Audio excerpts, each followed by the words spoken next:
بسم اللہ الرحمن الرحیم۔ السلام علیکم، میں منیر شاکر۔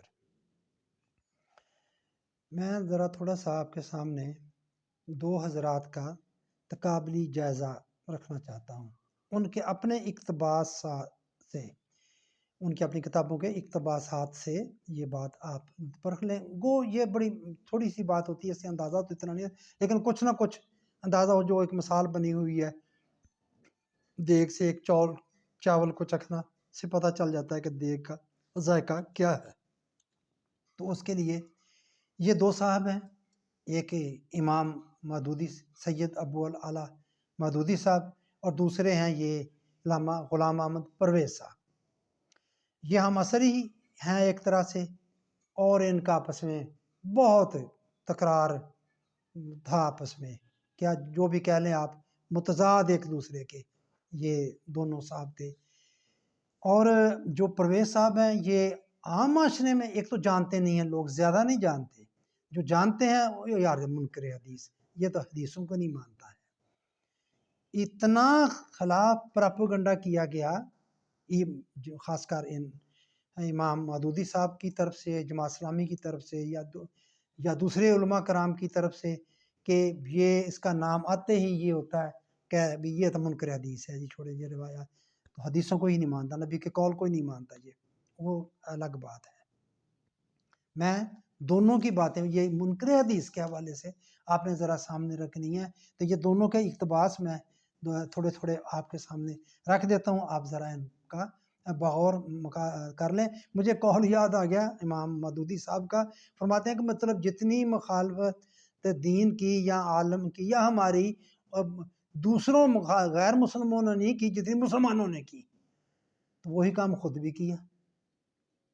پرویز صاحب کی اتنی مخالفت کسی اور نے نہیں کی جتنی انہوں نے کی، تو وہ قرآن کی بات ہی کرتا تھا، قرآن کی بات ہی ہے، اور تو نہیں کوئی بات۔ جو منکر کی بات ان کا الزام لگایا ہے، وہ بھی اگر ان کا موقف دیکھیں تو پتہ چلتا ہے نا کہ وہ کیا کہتے ہیں۔ میں تھوڑا سا بتا دیتا ہوں کہ یہ جو کہتے ہیں روایات پسند، یہ کہتے ہیں روایات اس کو منکر، جو یہ جتنے ہیں نا قول اور افعال نبی کریم صلی اللہ علیہ وآلہ وسلم کی طرف سے منسوب، وہ کہتے ہیں یہ یقینی نہیں ہے، یہ ہو بھی سکتے ہیں نہیں بھی ہو سکتے، یہ مشکوک ہیں، اور ان کو کیسے پرکھنا ہے، ان سے قرآن سے پرکھنا، یہ بات ہے۔ اس بات پر اس کو منکر حدیث کہہ دیتے ہیں، اور خود بھی کیا کرتے ہیں وہ میں آپ کو بتاتا ہوں، آپ نے خود اجازہ لے لینا ہے۔ قرآن و حدیث، یہ مودودی صاحب کا ہے، سید مودودی صاحب رحمۃ اللہ علیہ، ماہ نامہ ترجمان القرآن لاہور، اپریل سن 1954 کا یہ اس کا رسالہ، اس میں سے یہ اقتباس چھوٹا جاتا ہے۔ قرآن و حدیث کے اندر بیشتر صرف بنیادی اور اصولی باتیں ہی بیان کی گئی ہیں۔ قرآن و حدیث میں جزیات و تفصیلات سے ان میں بہت کم تعرض کیا گیا ہے، کوئی غرض نہیں رکھی گئی جزیات اور تفصیلات کی۔ اس خلاق کو حالات اور ضروریات کے تحت بھرنا نیز تمام پیش آنے والے اجتماعی اور سیاسی معاملات میں اسلام کے منشا اور مزاج کے مطابق قوانین بنانا امت کی ثواب دید پر چھوڑ دیا گیا ہے۔ لو جی، یہ بات ہے، یہ سید مودودی میں جو بتایا اپریل 1954 اس رسالے سے یہ ان کا اقتباس ہے۔ واضح بات ہے، قرآن اور حدیث کے اندر بیشتر صرف بنیادی اور اصولی باتیں ہیں، جو آگے جزیات و تفصیلات ہیں وہ آگے اس وقت کے حالات کے تقاضوں کے مطابق پوری کرنی ہے۔ بڑی صاحب بات ہے۔ تو پھر آگے چلیں، سنیں، وہ بھی انہی کا ہی تفہیمات، حصہ اول، جو صفحہ نمبر ہے 322 ہے۔ ایسے ہی بہت سے امور ہیں جن کی بنا پر اسناد و جرح و تعدیل کے علم کو کلیاتاً صحیح نہیں سمجھا جا سکتا۔ یہ حدیثوں والے جو یہ سمجھتے ہیں یہ شرح و تعدیل، یہ جو پرکھنا ہے راویوں کا، سچے ہیں جھوٹے ہیں، یہ سارا علم جو ہے یہ وہ ہے، وہ کہتے ہیں اس کے علم کو کلیاتاً صحیح نہیں سمجھا جا سکتا۔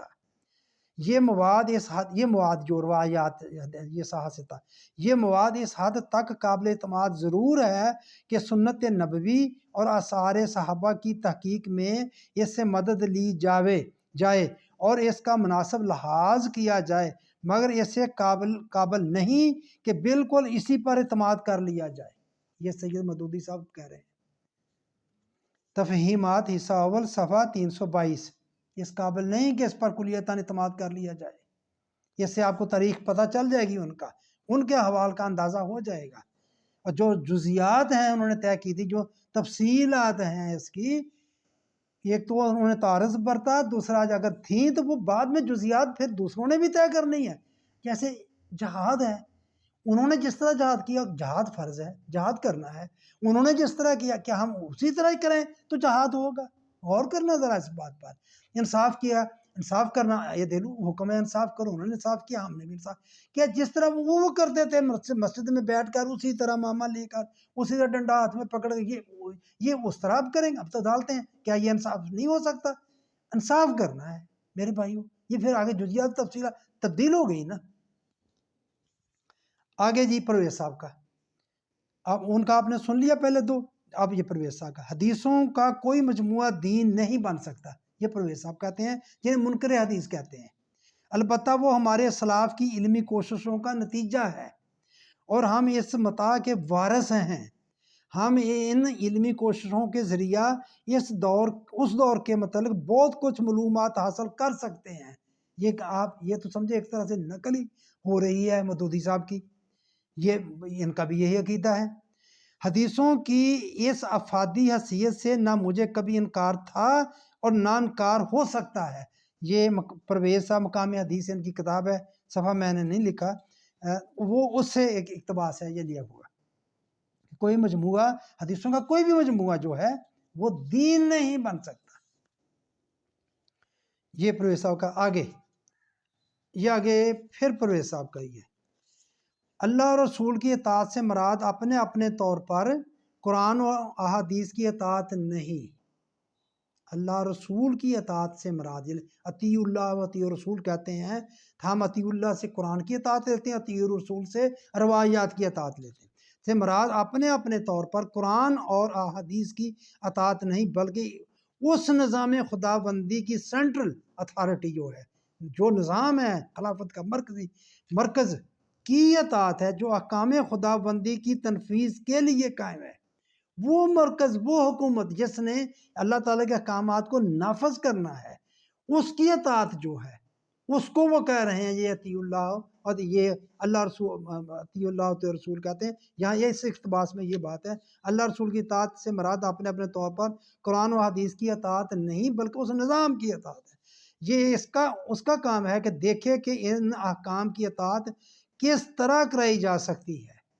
یہ اس مرکز نے، جو سینٹرل اتھارٹی بنی ہے، حکومت بنی ہے، اس نے دیکھنا ہے کہ جو اللہ تعالیٰ کے احکامات ہیں ان کی اطاعت اب کس طرح قرآنی ہے۔ اسی کا نام اتباع سنت ہے۔ یہ پرویز صاحب کہتے ہیں کہ یہ جو ہے، جس اتھارٹی نے، سینٹرل حکومت نے جو کام کرنا ہے، جسے آپ خلافت کہہ لیں، اس نے کس طرح اطاعت کرانی ہے، پھر اس کی اطاعت کرائی تو یہ ہوگا اتباع سنت۔ آگے جی ماہ نامہ ترجمان القرآن لاہور اکتوبر نومبر سن 1952 کا، یہ دعویٰ کرنا صحیح نہیں کہ بخاری میں جتنی احادیث درج ہیں ان کے مضامین کو جوں کا توں بلا تنقید قبول کر لینا چاہیے۔ یہ چھوٹا سا اقتباس، بات واضح ہے۔ ترجمان القرآن، یہ ہے ماہ نامہ ترجمان القرآن کی۔ یہ دعویٰ کرنا صحیح نہیں کہ بخاری میں جتنی احادیث درج ہیں ان کے مضامین کو جوں کا توں بلا تنقید قبول کر لینا چاہیے، یہ ٹھیک نہیں ہے دعویٰ۔ بس یہ بات کرنی تھی۔ معلوم نہیں کہ بات ہی مشکل ہے کہ سمجھ نہیں آ رہی، یا ہم جان بوجھ کر سمجھنا ہی نہیں چاہتے۔ یہ ہے میرے بھائیوں بات، میں آپ کے سامنے یہ بس یہ دو صاحب تھے، یہ اپنے اپنے وقت کے بہت بڑے عالم تھے، تو ان کی باتیں میں آپ کے سامنے رکھ دی۔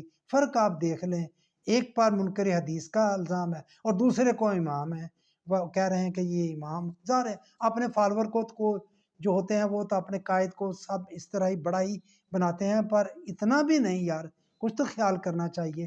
یہ شخصیت پرستی کیا ہے؟ یہ خود بھی خلاف ہیں، مودودی صاحب بھی خلاف ہیں، پیروکار بھی کہتے ہیں شخصیت پرستی نہیں، تو یہ کیا ہوتا ہے جب ہم امام کہتے ہیں کوئی وقت امام ہے، چلیں ویسے تو کہہ لیں، چلیں بنا بھی لیں یار، میں نہیں کوئی اعتراض کرتا، ٹھیک ہے، تو بھائی بہرحال سوچنے کی بات ہے، غور کرنے کی بات ہے، دین کی بات ہے، تو بس یہی میں نے بات آپ سے عرض کرنا تھی. آپ کی مہربانی آپ نے سنا.